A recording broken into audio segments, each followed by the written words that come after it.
स्वागत है आपका हमारे चैनल खनबल क्लासेस में। तो बच्चों आज हम पढ़ने जा रहे हैं class 8 living learn well science का chapter number 9 reaching the age of adolescence. तो इस चैप्टर को हम पहले एक वीडियो में एक्सप्लेन कर चुके हैं। आज हम इस वीडियो में इस चैप्टर के जो क्वेश्चन आंसर है वो सभी कंप्लीट करेंगे। तो बने रहिए हमारे साथ इस वीडियो में। और अगर आप हमारे चैनल पर नए हों तो प्लीज़ चैनल को सब्सक्राइब करें और साथ ही साथ बेल आइकन को भी प्रेस करें और वीडियो को एक लाइक ज़रूर करें।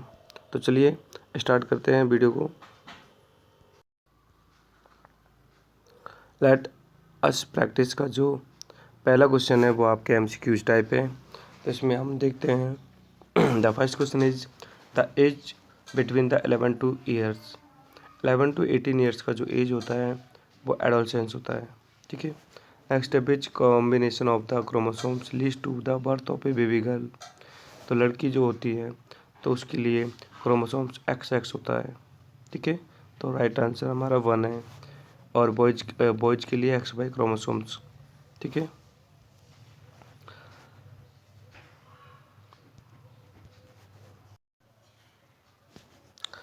थर्ड क्वेश्चन है the 23rd pair of the chromosomes in females as.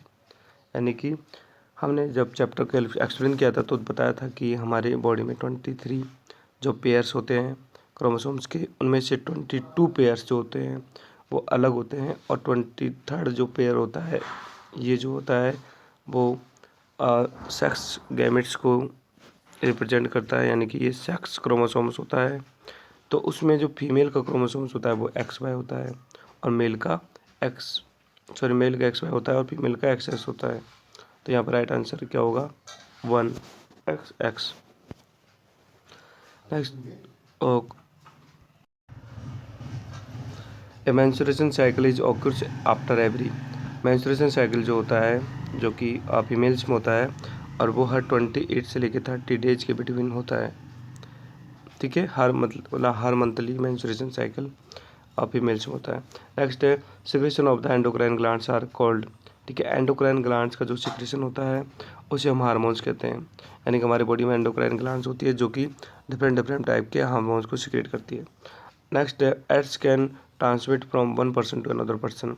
Ads जो होता है वो एक पर्सन से दूसरे पर्सन में किस प्रकार से ट्रांसमिट होता है। बाय शेयरिंग सिरिंज, तो ये भी इसका आंसर है। थ्रू सेक्सुअल कॉन्टैक्ट, ये भी इसका आंसर है। और बाय ब्लड ट्रांसफ्यूजन, तो ये भी इसका आंसर है। यानी कि इसमें आंसर होगा ऑल ऑफ दीज। ठीक है। फोर्थ वाला टिक कर लीजिए।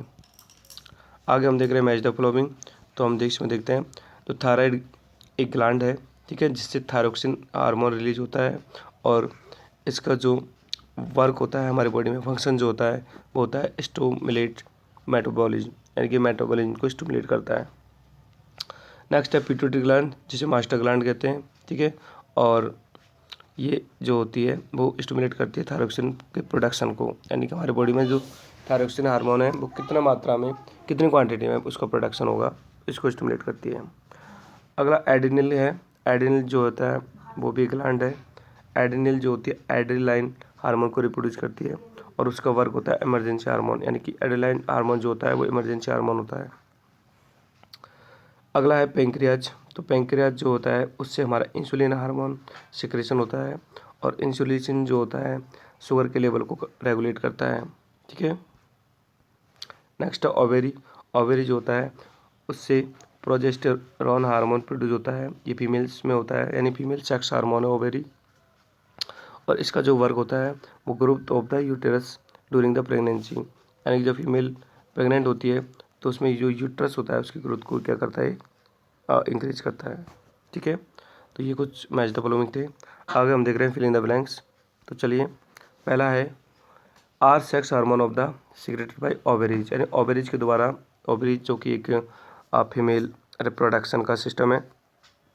ओवेरी के द्वारा दो तरह के सेक्स हार्मोन रिप्रोड्यूस होते हैं। एक तो प्रोजेस्टेरोन, अभी जस्ट बताया था मैंने ऊपर, और एक एस्ट्रोजन। ठीक है। प्रोजेस्टेरोन का जो वर्क होता है वो ओवेरी वो यूट्रस को बढ़ाना होता है और एस्ट्रोजन ये भी दोनों ही क्या है, फीमेल सेक्स हार्मोन है। आगे है gland is present as the base of the throat. यानी कि हमारे जो गला होता है थ्रोट होता है, इसके बेस में कौन सा ग्लैंड प्रेजेंट होता है, तो वो थायराइड ग्लैंड है, जिससे थायरोक्सिन हार्मोन प्रोड्यूस होता है। नेक्स्ट ये वाला क्वेश्चन है, frequent mood swing are common in, ठीक है, यानी कि एडोलसेंस आएगा इसमें। एडोलसेंट की जो कंडीशन होती है, मतलब एडोलसेंस की जो एज होती है, उसमें हमारे मूड का स्विंग होता है, मतलब मूड चेंज होता रहता है, ठीक है। अगला क्वेश्चन है, the end of the adolescence is beginning of, ठीक है, यानी कि ऑफ द एडोलसेंस, यानी एडोलसेंस का जो एंड होता है वो रिप्रोडक्टिव मैच्योरिटी के आते ही हो जाता है, यानी कि जब मेल और फीमेल में रिप्रोडक्टिव मैच्योरिटी आ जाती है तो एडोलसेंस एंड हो जाता है, एडोलसेंस और एंड नहीं बिगिन हो जाता है, ठीक है। चलो, द नेक्स्ट है ई वाला, the pro protruding part of the throat is adolescent boys is called Adam's apple, यानी कि बॉयज में जो एडम सिपल होता है, सॉरी एडम सिपल क्या होता है, हमारे जो नेक वाला पार्ट होता है गले में, तो थ्रोट जो होता है वो हमें मतलब दिख जाता है, ठीक है, तो उसको हम बोलते हैं एडम सिपल।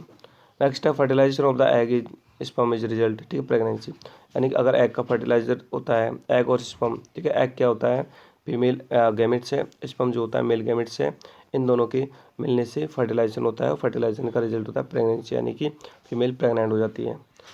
आगे है ट्रू फॉल्स, तो देखते हैं, the 23rd pair of the chromosome is called sex hormone, तो ये फॉल्स है, बिकॉज अभी ऊपर मैंने जस्ट बताया था 23 पेयर जो होता है वो होता है सेक्स हार्मोन, ठीक है।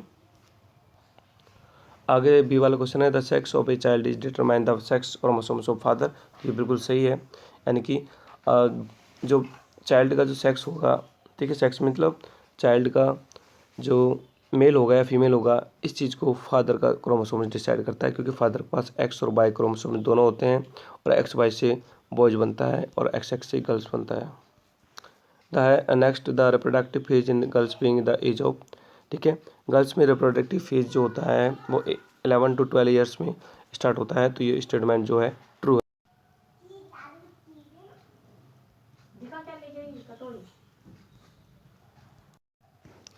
नेक्स्ट है डी वाला, a girl can become pregnant, यानी लड़की जो है प्रेग्नेंट होती है by looking at the boys during menstruation, तो ये जो होता है वो मिथ है, यानी कि गलत अवधारणा है, तो इसे ये स्टेटमेंट फॉल्स है, ठीक है, ऐसा कुछ नहीं होता। नेक्स्ट है E, the permanent stoppage of the menstruation take place at the age of 30 year, तो ये भी रॉन्ग है, क्योंकि परमानेंट जो स्टॉप होता है वो 30 ईयर की एज में नहीं होता है, वो 45 से लेके 50 की ईयर्स में होता है, सो स्टेटमेंट फॉल्स है। नेक्स्ट है the pituitary gland control the activities of the other endocrine glands, तो बिल्कुल सही है, क्योंकि पिट्यूटरी ग्लैंड जो होती है वो मास्टर ग्लैंड होती है, वो जितनी भी ग्लैंड्स होती है हमारे बॉडी में, जितनी भी एक्टिविटी होती है उन सब पे कंट्रोल करती है। आगे हम देख रहे हैं क्वेश्चन नंबर 5, जो कि वेरी शॉर्ट आंसर टाइप के क्वेश्चन हैं। तो name the sex hormone of the males, males में जो सेक्स हार्मोन होता है उसका नाम होता है टेस्टोस्टेरोन, ठीक है, और फीमेल में जो सेक्स हार्मोन होता है उसको मैं पहले ही बता चुका हूँ, प्रोजेस्टेरोन और एस्ट्रोजन होता है, ठीक है। नेक्स्ट है बी वाला question, name the hormones secreted by the ovary, ovary के द्वारा ही दोनों हार्मोन सिक्रेट होते हैं, जो कि फीमेल सेक्स हार्मोन है, ठीक है। नेक्स्ट है around what age does menstruation usually stop, यानी किस एज में मेंस्ट्रुएशन साइकिल होता है, यानी कि जो लेडीज में पीरियड्स आते हैं हर मंथ में तो वो स्टॉप हो जाता है, तो वो 40 से लेके 45 से लेके और 50 ईयर्स के बीच में स्टॉप हो जाता है, इसे हम मेनोपॉज की एज कहते हैं, ठीक है। नेक्स्ट है which gland is called the master gland, तो अभी मैंने बताया पिट्यूटरी ग्लैंड को मास्टर ग्लैंड कहते हैं। अगला क्वेश्चन है how many pairs of the chromosomes are there in cell, तो 23 पेयर्स होते हैं, फीमेल और मेल दोनों में 23 होते हैं, ठीक है, और जो लास्ट पेयर होता है 23rd वो हमारा सेक्स पेयर और सेक्स क्रोमोसोम्स होता है।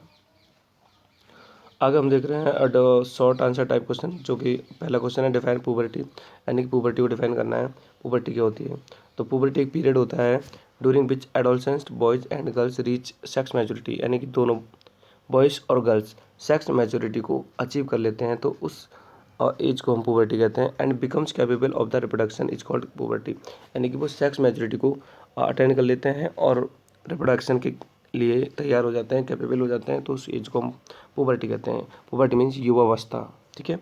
अगला क्वेश्चन है what is the drug abuse, drug abuse क्या होता है, ठीक है, तो ड्रग्स लेते हैं, आपने देखा होगा मूवीज़ में देखते हो, ठीक है, कुछ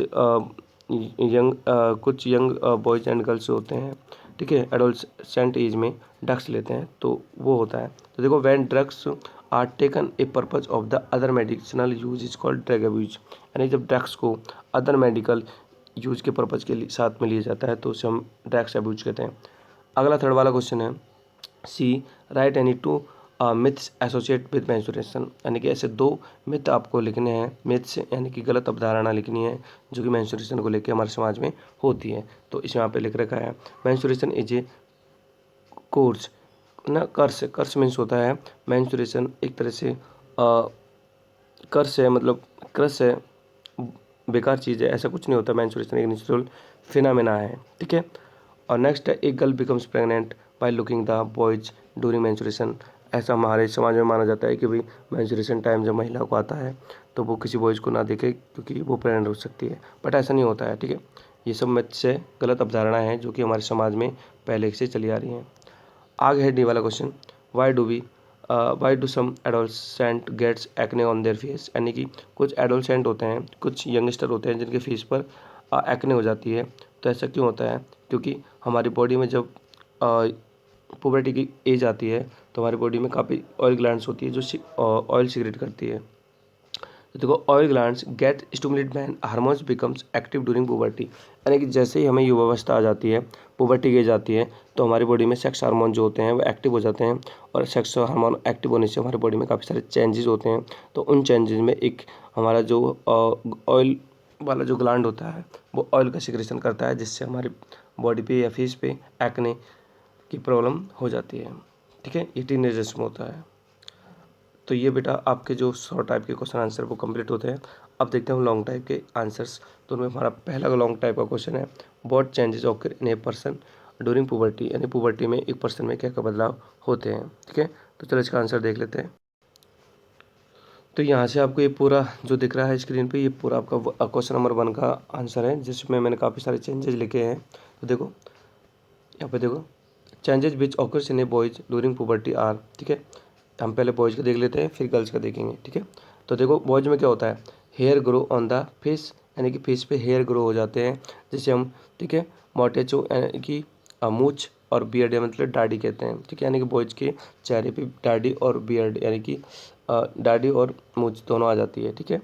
एंड ऑन द चेस्ट यानी चेस्ट पे भी जो है हेयर ग्रो हो जाते हैं, ठीक है। जब पुबर्टी कंडीशन आती है तो बॉयज़ में ये बदलाव होता है। अगला है बॉयज़ डिफेंस इन बॉयज़, यानी बॉयज़ में जो वॉइस है आवाज़ है वो डिफेंस हो जाती है, मतलब और इट बिकम लो पिच, यानी कि हमारी जो आवाज़ है उसकी पिच लो हो जाती है, यानी कि हमारी जो आवाज़ है वो एक तरह से लाउड हो जाती है, ठीक है। और नेक्स्ट है third testis start to make sperm. और जो मेल्स में जो टेस्टिस होता है वो स्पर्म को प्रोड्यूस करना स्टार्ट कर देता है, ठीक है, जब पुबर्टी कंडीशन आती है, क्योंकि वो रिप्रोडक्टिव मैच्योरिटी उनमें आ जाती है। अगला है testis and penis becomes larger, यानी कि हमारा पेनिस जो होता है, ठीक है, वो भी बड़ा हो जाता है और टेस्टिस भी लार्जर हो जाता है। अगला फिफ्थ वाला है चेस्ट एंड शोल्डर और बॉयज बॉर्डन, यानी बॉयज में चेस्ट और शोल्डर जो होते हैं ब्रॉडन हो जाते हैं, मतलब चौड़े हो जाते हैं, ठीक है, ओके। सिक्स वाला है बॉडी बिकम्स मस्कुलर, और बॉडी हमारी मस्कुलर हो जाती है, यानी कि मसल्स आ जाती है बॉडी में, जो सॉफ्टनेस होती है वो ख़त्म हो जाती है। और सेवन्थ है हेयर ग्रोज इन आर्मपिट्स, मतलब ठीक है आर्मपिट्स में हेयर ग्रो हो जाते हैं। और प्यूबिक रीजन कौन सा रीजन होता है जहाँ पर पेनिस होता है, ठीक है, तो उस पार्ट में भी हेयर ग्रो हो जाते हैं, ठीक है। प्यूबिक रीजन कहाँ होता है? बिटवीन द थाई, यानी कि थाई के बिटवीन। 8 वाला चेंज है रैपिड इंक्रीज इन हाइट, और जो बॉयज़ है उनमें हाइट भी रैपिड तरीके से इंक्रीज होती है, मतलब जल्दी ही तुरंत इंक्रीज हो जाती है। 9 है feeling sexual drives associate with the adulthood begin to develop, यानी कि उनमें सेक्सुअल, ठीक है, सेक्सुअल की फीलिंग आ जाती है, मतलब सेक्स करने की और जो उनकी इच्छा वो होने लगती है, ठीक है। तो ये तो सारे चेंजेस हो गए हमारे बॉयज़ में। अब हम देखते हैं changes which occurs in girls, मतलब गर्ल्स में क्या क्या चेंजेस होते हैं on the age of puberty. तो पहला है breast develop and the enlarge in girls, यानी गर्ल्स में जो ब्रेस्ट है उनका डेवलप हो जाता है और वो इनलार्ज हो जाते हैं, ठीक है। और सेकंड है ovaries start to be release eggs, यानी कि जो ओवेरीज होती है उनसे एक्स रिलीज स्टार्ट हो जाते हैं, जैसे कि मेल में स्पर्म रिलीज स्टार्ट होते हैं ना, ऐसे ही फीमेल में एक्स रिलीज होना स्टार्ट हो जाता है, ठीक है। और गर्ल्स में एक ये भी है मेंस्ट्रुएशन जो साइकिल है, यानी हर मंथ जो ब्लीडिंग होती है, ठीक है, वेजिना से जो ब्लीडिंग होती है यानी कि पीरियड्स आते हैं गर्ल्स को, तो वो भी पुबर्टी एज से स्टार्ट होते हैं। ठीक है,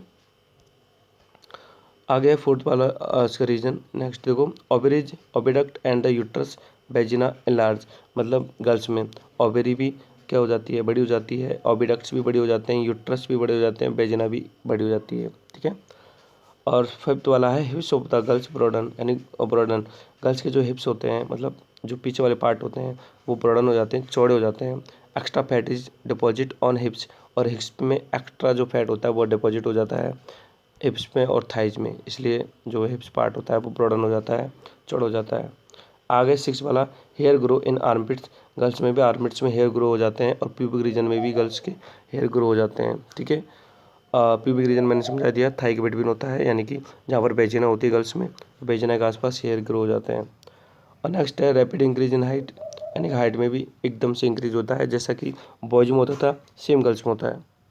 आगे है feeling sexual drives associated with adulthood, और उनमें भी जैसे लड़कों में भी ये सेम होता है, लड़कों में सेक्स करने की इच्छा होती है, ऐसे ही गर्ल्स में भी ऐसा होता है। ठीक है, आगे हम देख रहे हैं और सेकंड क्वेश्चन, लॉन्ग का second, define secondary sexual character, मतलब जो सेकेंडरी सेक्सुअल कैरेक्टर होते हैं उनको डिफाइन करना है, और three secondary sexual character boys और गर्ल्स में हमें बताने हैं। ठीक है, तो चलो इसका आंसर देखते हैं। तो इसका आंसर जो है आपकी मोबाइल स्क्रीन पे है, देखो। सेकेंडरी सेक्सुअल कैरेक्टर जो बॉयज में होते हैं वो ये रहे आपके तीन। ठीक है, पहला फेशियल हेयर डेवलप, यानी कि चेहरे पे और हेयर आ जाते हैं, अभी जस्ट मैंने बताया था ऊपर दाढ़ी और मूंछ आ जाती है। सेकंड है hair develop in the armpits और द चेस्ट और द प्यूबिक रीजन, यानी कि तीन जगह हेयर आ जाते हैं, एक तो आर्मपिट्स में, एक चेस्ट में आ जाते हैं बॉयज के, और प्यूबिक रीजन यानी पेनिस वाले पार्ट में आ जाते हैं। ठीक है, और वॉइस डीपन हो जाती है, यानी कि ब्रॉडिंग ऑफ द सोल्जर, और सोल्जर भी ब्रॉड हो जाते हैं। तो ये जो थ्री चेंजेज है, ये जो सेक्सुअल करेक्टर होते हैं, मतलब ठीक है बॉयज में। और आगे हम देखते हैं गर्ल्स का, तो गर्ल्स में भी देखो, reason below of the abdomen becomes wider, यानी कि पेट से नीचे का जो हिस्सा होता है जिसमें वो हिप वगैरह आते हैं, तो वो क्या हो जाता है, वाइडर हो जाता है, मतलब चौड़ा हो जाता है। और ब्रेस्ट जो होते हैं ना, ठीक है, वो भी डेवलप हो जाते हैं, वो भी इनलार्जमेंट हो जाते हैं। ठीक है, सेकंड है हेयर, जो कि गर्ल्स में भी डेवलप होते हैं आर्मपिट्स में। ठीक है, और प्यूबिक रीजन में, ये दोनों बॉयज़ और गर्ल्स में सेम होता है। ठीक है, और जो हार्मोन्स होते हैं ना, वो भी एक तरह से डेवलप हो जाते हैं। ठीक है, एंडोक्राइन द्वारा। तो यहाँ तक आपका ये सेकंड का आंसर है। अब आगे हम देखते हैं बेटा थर्ड क्वेश्चन। थर्ड क्वेश्चन जो हमारा है वो आपकी स्क्रीन पे है। डिस्टिंग्विश बिटवीन द मैनार्क और मेनाफेज, ये क्या होते हैं? तो देखो, मैनार्क होता है मेंस्ट्रुएशन साइकिल स्टार्ट का टाइम, और मेनोफेज होता है मेंस्ट्रुएशन साइकिल स्टॉप का टाइम। यानी कि जब मेंस्ट्रुएशन साइकिल स्टार्ट होता है तो मेनार्क होता है, और मेंस्ट्रुएशन साइकिल स्टॉप होता है तो मेनोफेज होता है। ठीक है, और मेंस्ट्रुएशन साइकिल जो होता है वो कब स्टार्ट होता है? बिगिनिंग मेंस्ट्रुएशन साइकिल में भी irregular but some after some times is become regular, यानी मेंस्ट्रुएशन साइकिल जब पुबर्टी की एज आ जाती है तो स्टार्ट हो जाता है। और और ये जो होता है स्टार्टिंग में इरेगुलर होता है, पर धीरे धीरे इरेगुलर हो जाता है। और मेंस्ट्रुएशन साइकिल है वो पुबर्टी एज से स्टार्ट होता है और 45 से लेकर 50 ईयर्स तक चलता है, और लास्ट में ये परमानेंटली स्टॉप हो जाता है। तो इस स्टॉपिंग प्रोसेस होती है उसको मेनोपॉज कहते हैं, और स्टार्टिंग प्रोसेस होती है उसको मेनार कहते हैं। बहुत ईजी क्वेश्चन है और इम्पोर्टेंट क्वेश्चन है। आगे हम देख रहे हैं डी वाला क्वेश्चन। ठीक है, आपके इस बुक के मैंने सभी चैप्टर्स आपको एक्सप्लेन किए हैं, चैप्टर 1 से लेके ये चैप्टर 9 चल रहा है। तो सारे वीडियोज जो है आपको इसी चैनल पे मिल जाएंगे। हर चैप्टर के क्वेश्चन आंसर वाला वीडियो भी मैंने आपको प्रोवाइड किया है, और चैप्टर एक्सप्लेन का वीडियो भी प्रोवाइड किया है। अगर आपको किसी भी चैप्टर का वीडियो देखना है तो इस वीडियो के डिस्क्रिप्शन में मैंने एक प्लेलिस्ट बना रखा है, उस प्लेलिस्ट में आपके सारे वीडियोज अवेलेबल है। तो आप वहाँ पे जाइए और उस प्लेलिस्ट में से कोई भी चैप्टर आप देख सकते हो, पढ़ सकते हो, और अपनी स्टडी को एक तरह से स्ट्रॉन्ग कर सकते हो। ठीक है, अभी हम देखते हैं डी वाला question, explain how menstruation cycle take place, यानी कि मेंस्ट्रुएशन साइकिल किस प्रकार से होता है। तो देखो, मेंस्ट्रुएशन साइकिल जो कि गर्ल्स में होता है, ठीक है, और हर मंथ होता है। देखो, in females one of the two ovaries, यानी फीमेल्स में दो ओवरीज होती हैं, ठीक है, जिनसे एक एग प्रोड्यूस होता है। ठीक है। Which is release once in every 28 to 30 days, यानी हर मंथ में एक एग रिलीज होता है फीमेल्स में। और कहाँ से रिलीज होता है? ओवरी से। ठीक है। This process of release of mature ovum by an ovary is called ovulation, यानी कि ओवरी से ओव्यूम यानी कि एग के जो रिलीज होने का प्रोसेस है उसे ओव्यूलेशन कहते हैं। ठीक है। During the period of 28 to 30 days the ball of uterus, जो बॉल होती है यूट्रस की, ठीक है, तो इस टाइम पे मेंस्ट्रुएशन टाइम पे वो थिक हो जाती है। इफ़ इट इज़ फर्टिलाइज्ड, अगर एग फर्टिलाइज हो जाता है तो when the eggs get fertilise, यानी कि जब एग्स फर्टिलाइज हो जाता है, मतलब एग्स कब फर्टिलाइज होगा? जब उसको स्पर्म मिल जाएगा। स्पर्म और एग्स दोनों फर्टिलाइज हो जाएंगे और उसका रिजल्ट हो जाएगा प्रेगनेंसी, यानी कि और फीमेल्स प्रेग्नेंट हो जाएगी। ठीक है। आगे eggs is not fertilise by the sperm, और अगर एक्स फर्टिलाइज नहीं होगा स्पर्म के द्वारा, मान लीजिए उस एक महीने में कोई भी लड़की ने कोई भी सेक्सुअल कांटेक्ट नहीं किया है, मतलब सेक्सुअल इंटरकोर्स नहीं हुआ है बॉयज के साथ में, तो एक्स जो है स्पर्म के साथ में फर्टिलाइज नहीं होगा, क्योंकि स्पर्म आएगा नहीं। स्पर्म कब आएगा? जब सेक्सुअल कांटेक्ट होगा बॉयज और गर्ल्स में, तो ही तो स्पर्म आएगा।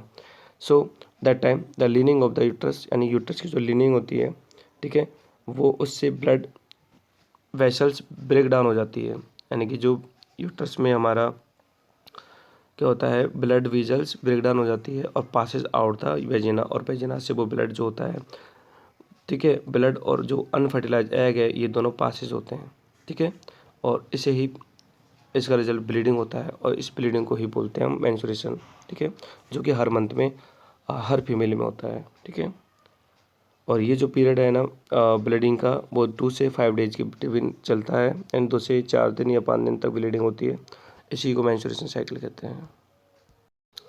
आगे जो क्वेश्चन है वो है आपका ए वाला, who is the responsible for the sex of a baby, यानी कि बेबी की सेक्स के लिए कौन रेस्पॉन्सिबल है, यानी कि बेबी की सेक्स के लिए मदर है या फिर फादर है। तो देखो बेटा, मैंने स्टार्टिंग में काफ़ी बार बता दिया अभी इसी वीडियो में कि बेबी के सेक्स के लिए फादर रेस्पॉन्सिबल होता है। किसी भी महिला के, बॉयज होगा या गर्ल्स होगा, भाई मैंने आपको स्टार्टिंग बताया था कि हमारी बॉडी में जो होते हैं 23 टोटल क्रोमोसोम्स होते हैं, 23 पेयर्स। उन 23 जो पेयर्स होते हैं उनमें से जो लास्ट वाला पेयर होता है ना, मतलब 23rd पेयर जो होता है वो सेक्स क्रोमोसोम्स होता है, यानी कि वो सेक्स को डिटरमाइन करता है कि किसी भी महिला के बॉय होगा या गर्ल होगा। ठीक है। अब एक्चुअल में होता क्या है कि जो फीमेल होती है उसमें जो 23 पेयर होता है वो तो एक्स एक्स होता है, बट जो मेल होता है उसमें एक्स वाई होता है। तो एक्स एक्स से बनती है लड़कियाँ, यानी गर्ल्स बनती है एक्स एक्स से, और बॉयज बनता है एक्स वाई से। तो मतलब आ, महिला जो होती है ना वो तो एक्स ही क्रोमोसोम्स देती है हमेशा, लेकिन बॉयज जो होते हैं, यानी कि गर्ल्स बॉयज जो होते हैं, बॉय एक्स भी दे सकता है और वाई भी दे सकता है। अगर बॉयज एक्स देता है तो एक्स एक्स मिलके लड़की पैदा होगी, और अगर बॉयज एक्स नहीं देता है और बॉयज का देता है और वाई दे देता है, तो ये दोनों मिलके एक्स वाई यानी कि बॉय बॉर्न होगा, पैदा होगा। ठीक है। तो यानी 20 जो थर्ड पेयर होता है वो डिसाइड करता है गर्ल्स को और बॉयज़ को। इसको 23rd पेयर को ही बोलते हैं हम sex chromosome. The gametes, gametes कौन होते हैं? स्पर्म और एक्स होता है, उसको हम बोलते हैं गैमेट्स।